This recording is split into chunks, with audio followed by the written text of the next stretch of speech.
Welcome back, everybody. We are going to get things started now with the Senior Pro Division here in London, Kentucky. Take it away, Josh. Right. We are now going into our Senior Pro Division. All right, we are going into the Senior Pro Division. Your 5th place qualifier shooting a 397 with 11 bonus rings. From Savannah, Georgia, shooting for Mathews, Tim Boykin. Your 4th place qualifier, shooting 400 with 7 bonus rings. From Shinston, West Virginia, shooting for Martin, Harold Kogar, AKA Digger. And your 3rd place qualifier, shooting a 402 with 6 bonus rings. From Franklin, Georgia, shooting for PSE, Scott Parrott.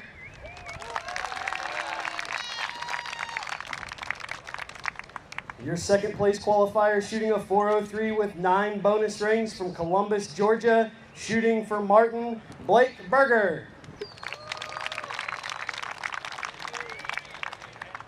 And your 1st place qualifier in the Senior Pro Division with a 405 and 15 bonus rings. From Provo, Utah, shooting for Bowtech, Tim Gillingham.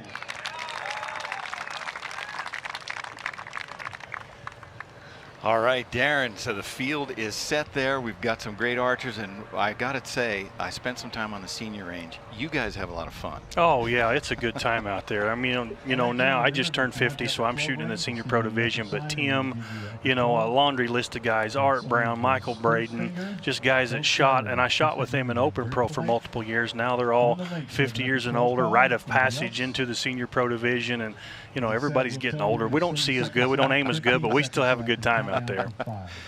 I heard lots of ribbing out there about seeing, and, you know, losing balance. The struggle's real. It's real. And you can see there, so Tim, with 15 bonus rings, has a 405, so you know the roller coaster was there. Tim checked all the boxes on the scorecard this weekend, from 12 to 8 to 10 to 5 and to 0, and he's still leading this tournament. So kudos to Tim for keeping his head together, because he wears his emotions on his sleeve, but he held it together, and he's still got a chance to win this tournament. Yes, he does. Got the first shot coming up here. There's a good look at Scott Parrott. Mm-hmm. He's shooting that 3-finger release as a 2-finger. Yeah. 30 seconds. Looked like a 10 there. Yeah. 30 seconds. Clock's winding down. Good look at Boykin, holding nice and steady. Looks like a 10. This should be right side. a lot more Kaylee obviously had a great big lead there in the women's. This is a much tighter 405, 404, 402 to a 400, 397. Yeah. Very tight race. Well, it was crazy all morning. The lead kept changing. People kept swapping places. Yeah, there goes some of the props blowing in that wind. So that, if you saw that on camera, you can tell how hard that wind actually is blowing. There's a 12 for that Tim. Yeah, he started off. He's going to mash the gas. Oh, look there. There's that wind. Oh, yeah. Caught up with Blake. Barger. Yeah, if we get a look at Blake's shirt, Berger is his name, but his jersey says Barger. He borrowed Benny Barger's. He didn't have a jersey for Martin, so he's got one now. He unfortunately took a 5 on that Wolverine. See, when Scott Parrott, I believe we saw his arrow hit the 10 on the Javelina. Yep, there it is. Is this your very first pro shoot down, Scott? Get at it. Harold Yes, Kogar. Scott said he's a 55-year-old rookie. Is that what it is? Digger gets a 10. There's a 10 for Digger. I believe the same, yep, the same for Tim there. So Gillingham extended his lead by 2 points. Actually quite a bit, since Blake shot a 5. Tim now has a 5-point lead over Scott Parrott. Parrott jumps into second. So Tim had the quote of the weekend for me here as he was experiencing his ups and downs, and I wrote it down here. He said, good yardage breeds good yardage. Bad yardage breeds fear. That's a pretty good explanation. And I don't know if he was confident or fearful this weekend. He was all over the place. He experienced all those emotions, I can promise you that. His first arrow of the day today was a 5. So he battled so hard back yesterday after the 0 and then started today off with a 5. So he's battled all week, and he's worked hard to be where he's at right now. He has, for sure. And we joke with Tim, but just one of the nicest people you'll ever meet, and will help anybody with anything. Tim takes a lot of rations from a lot of people because he's so willing to try anything. You'll see him with these blinders with, 20-inch V-bars off the back of his bow to elbow releases that he's made. I mean, he's tried it all, and he's willing to put it all on the line. So he's very knowledgeable. He's a great guy and a great shooter, obviously. We should mention here, you can see he's got half a thumb there on that bow. That's a very recent accident. Yeah, good look at Blake right there. He needs a bonus ring here to help him come back from that 5. Oh, did he call upper? I'm not sure. That's a good one. Blake's been around since the beginning. He said he shot the ASA since it started. Wow. So he back has in the been Wayne shooting a long Pearson time. days? Yep. All right, gentlemen, first up for Tim Boykin on the Let's links. see what we got here. What we got for Timmy? A 5. Tim takes a 5. There we go. Next up for our leader, Tim Gillingham. Here's this Wolverine that gives everybody fits. He looks like he shot center 10 and smoked center 10. Yeah. That's a good play right there. Dangerous target. Yeah, it's out there. Again, we don't know the distances, but it's one of the farther ones. Yeah, and what I mean by dangerous is the distance from the 12 ring or the top of the 10 and bottom of the 10 to where the 8 ring lies. There's like an inch on each side. You can see right there where the 8 ring surrounds the 10. Not much room for error there when you're really being aggressive at 12s. So it looks like Blake did not call that. Oh, he did call the upper. All right. Make that a 12. He got a 12. That's a good comeback after 5 in that. Yep. Wolverine.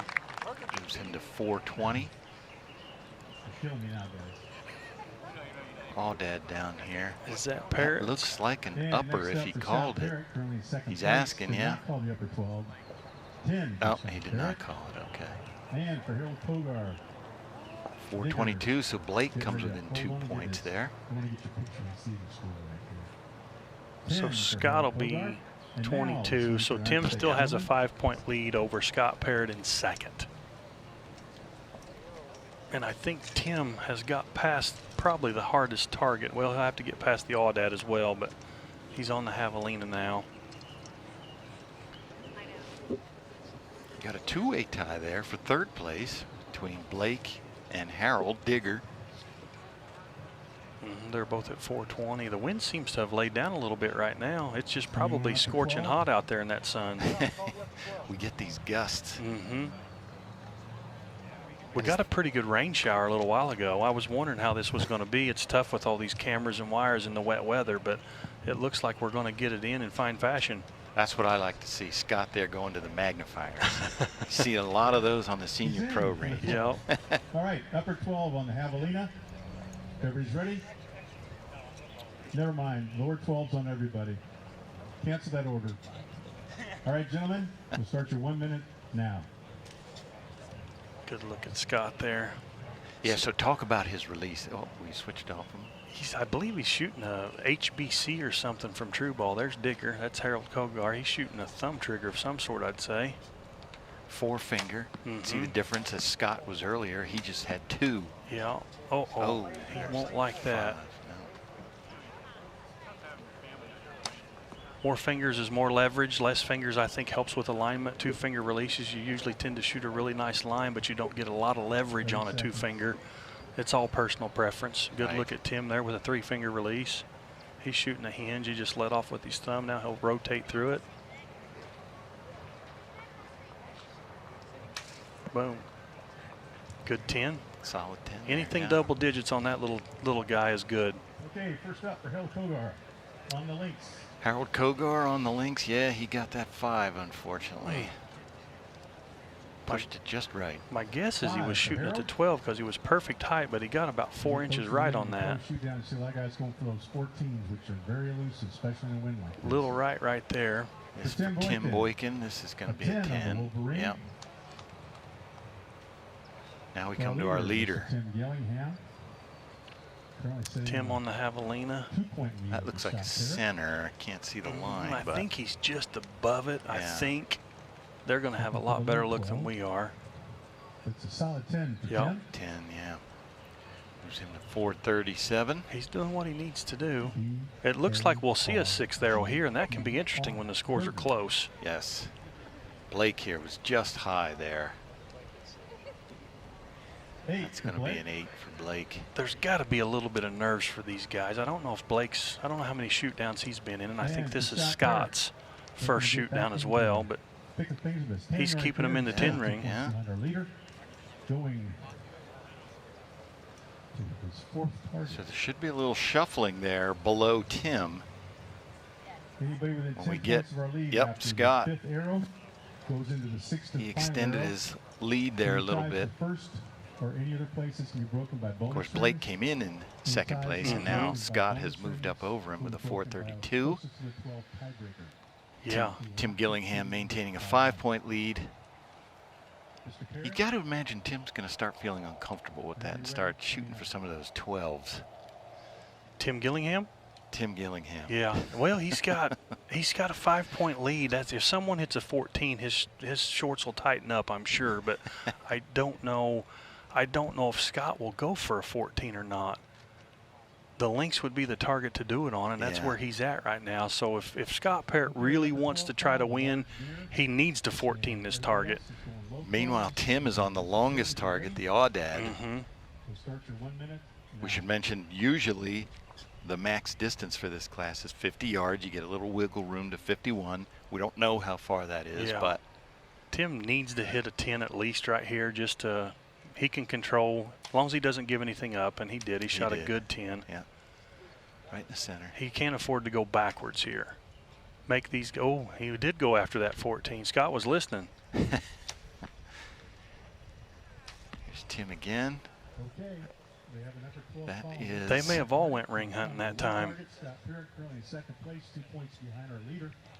On the links, So Scott Parrott on the links, he went for that 14, came up with an 8. That's going to move him to a 440. Mm-hmm.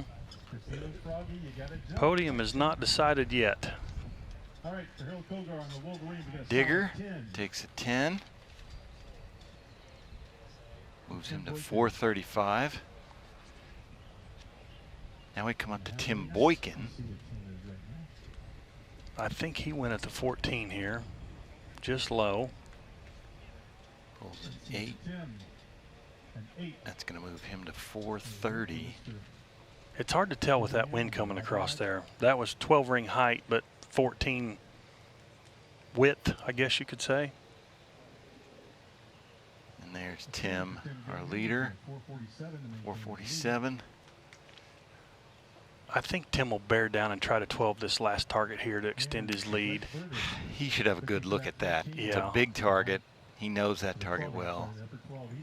Good 12 there Oh, all right. for Blake. Yeah, Tim will, he won't give anything up. I don't think he'll shoot super aggressive to where he could go out the bottom. Right. But I think he'll really try to extend his lead here.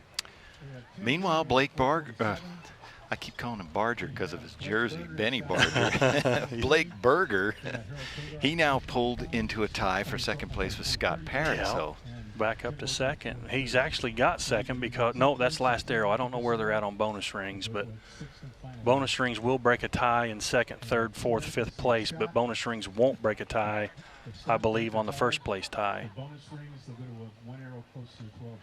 it looks like Blake should have the gap. He should have a pretty good gap on bonus rings. He had 9 coming in and he shot 2 versus Scott only had 6 coming in. Tim's calling upper on this deer. He's going to ensure he doesn't shoot an 8 low. If he shoots a 10 and no one else shoots a bonus ring, he'll take a 7-point lead into the final arrow, and that's a pretty big lead for 1 arrow to go. He'll be pretty confident with that. Tim had LASIK surgery and he wears those blinders. He says he can see really well, but he gets a little like starburst kind of view, and the blinder is meant to help him with that. And of course, it's homemade because it's And Tim. he's shooting a bow that won't go to his drawing, so you can see that 2 or 3 inch loop that he's got there. He may have 12 that target. Now Blake there let down. Okay, so Why is he doing that? Something wasn't right. Either the sun's in his eyes, his grip wasn't right, his anchor wasn't right, he wasn't comfortable. He just aborted that shot and said, let's start over. I've got time. This is repetition. It's a lot of feel. When things don't feel right, you need to let down and start over. That's a good lesson. I could learn. I could stand to learn from that. As long as you've got time and can get under the clock, it doesn't hurt to let down and start over. All right, Blake shoots a 10. It's into 450. See if Scott got a 10 then on that Wolverine. He's got his 10. So you gentlemen who drove up here together. All right, Blake leading on bonus rings. But score, they are all tied up. That looks to be. What do you got on Javelina? I can't see where the shaft ends there. They're changing it. Yeah, that must 8 be or an 12. 12 it 12, is. okay. Moves him to a 447. Good for Digger. Somebody went after that 14 on the audad. That was Tim. He pulls an 8. 438.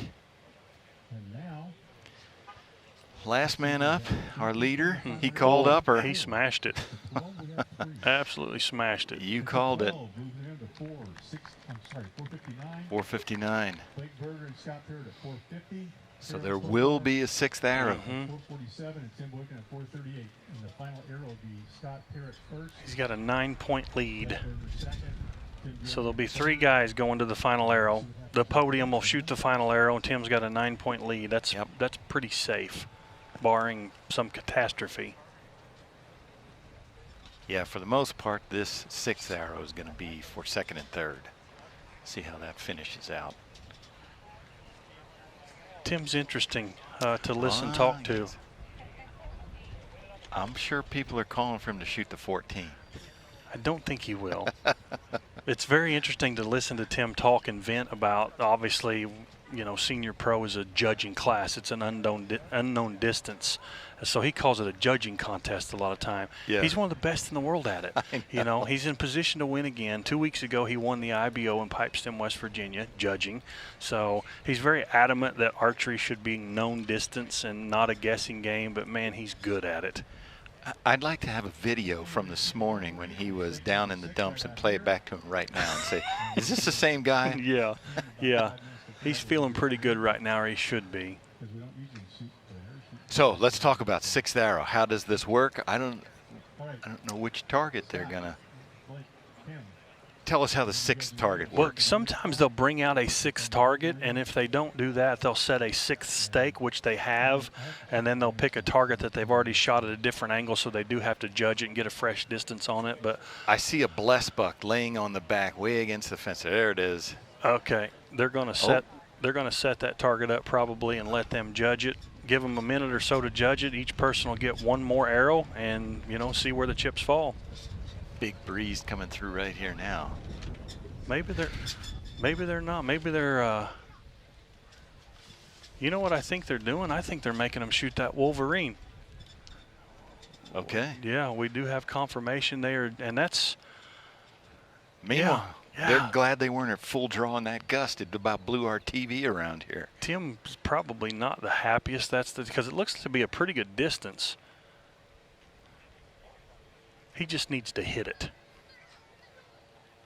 Those guys have to shoot a 14, and Tim has to hit it to force a tie. So anything in any scoring ring, an 8, 10, and Tim will be your champion. Even if those guys 14 it. So we should mention here, you talked about it a little bit, Tim shoots a V-bar. He's the only one out there doing that right now. Tell us about that. That's his rear stabilizers. He's got 2 of them, and they're long. Yeah, most people shoot like 1 bar to offset the weight of the sight, or change the way the bow pressure, how it'll aim. You don't want to put a lot of muscle in it while it's aiming. Tim's shooting 2, which gives a good balance on both sides. Obviously helps his sight picture. Tim also, he shoots on command, I guess you would call it. When his pin gets there and his sight picture's where he wants it, he fires that release. So anything he's getting to balance that bow and make it steady for just that moment, obviously it works well for him. We'll hopefully get a good look at Tim at full draw in a minute, too. I want you guys to look at the length of that loop that he's put on that bow to make it fit him. Good look at Scott. I don't know what he'll do with him and Blake being tied. This is a big difference from second and third right here. There's Scott with that 2-finger hinge. It's a 3-finger hinge, but he shoots at 2 fingers. Mm-hmm. He went after it. Pretty good shot.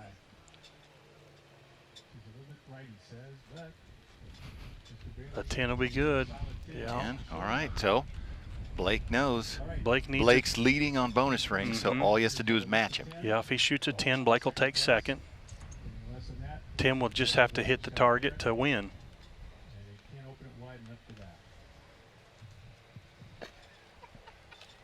Blake needs a 10.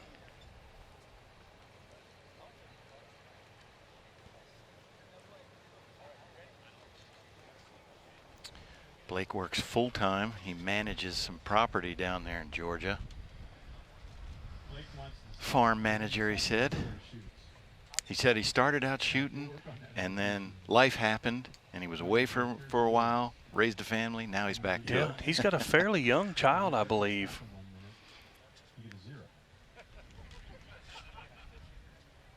Mike's trying to help him figure out what's best for him right here. You ready? All right, you start your 1 minute now. He's got 1 minute to make his shot, decide where he wants to aim. He's got that Martin, he's got Black Eagle arrows there. Good steady pull on that release. Sees motion continuing through. Good strong shot. Oh, no, I think he's off that 12, but he got the 10. He got the 10, so that's all he needed. That'll lock up second place. Yeah.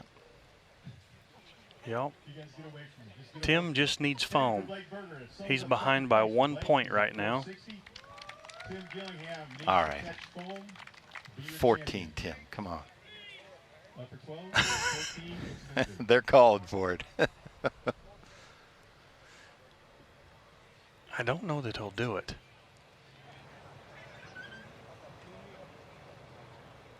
No sense in being a hero, Tim. Cash those checks.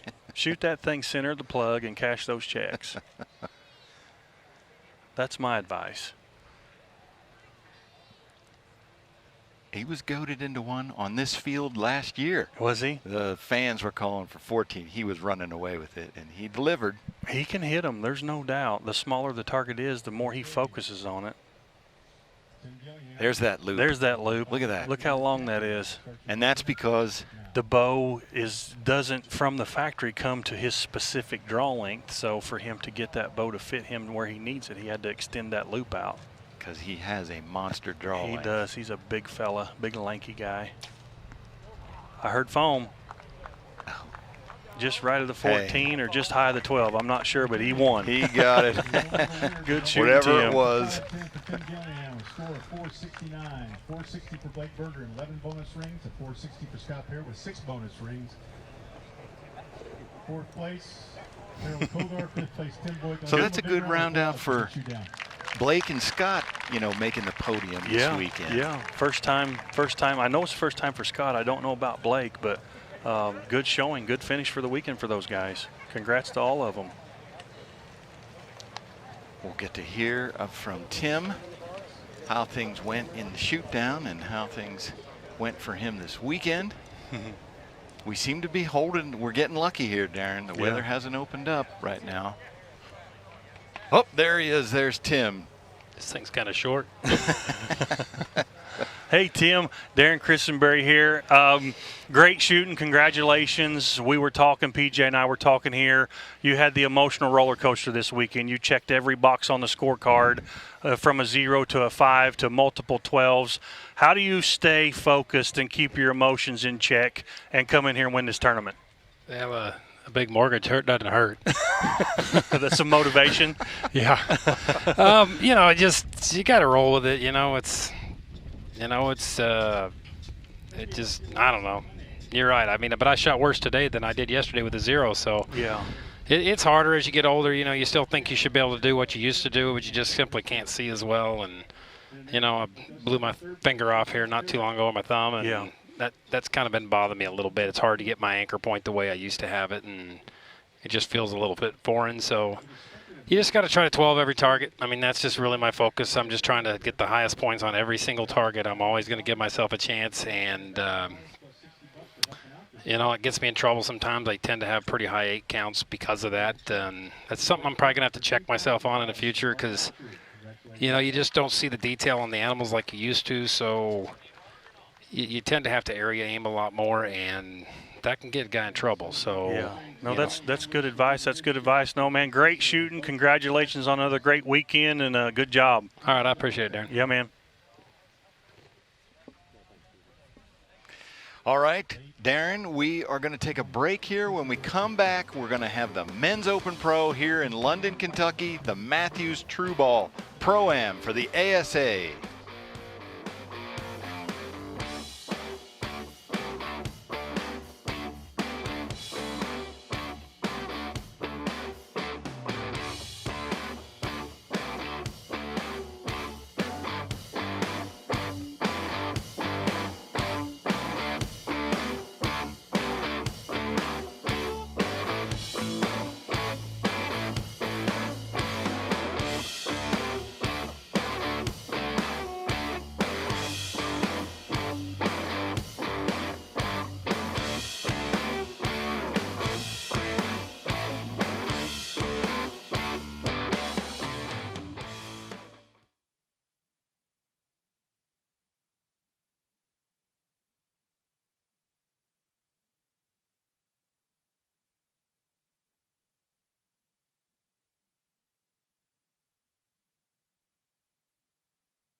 Announcing the new patent-pending Carbo Flax stabilizers.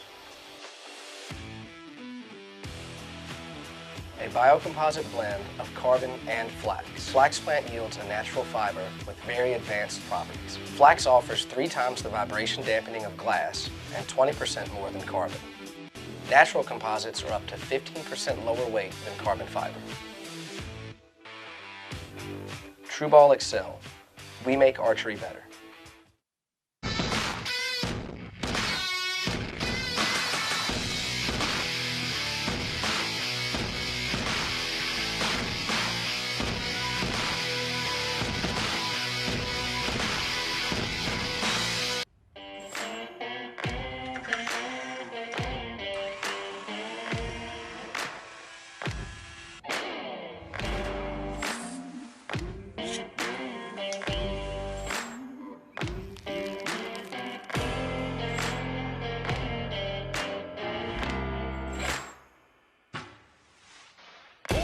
One chance, one moment, one shot.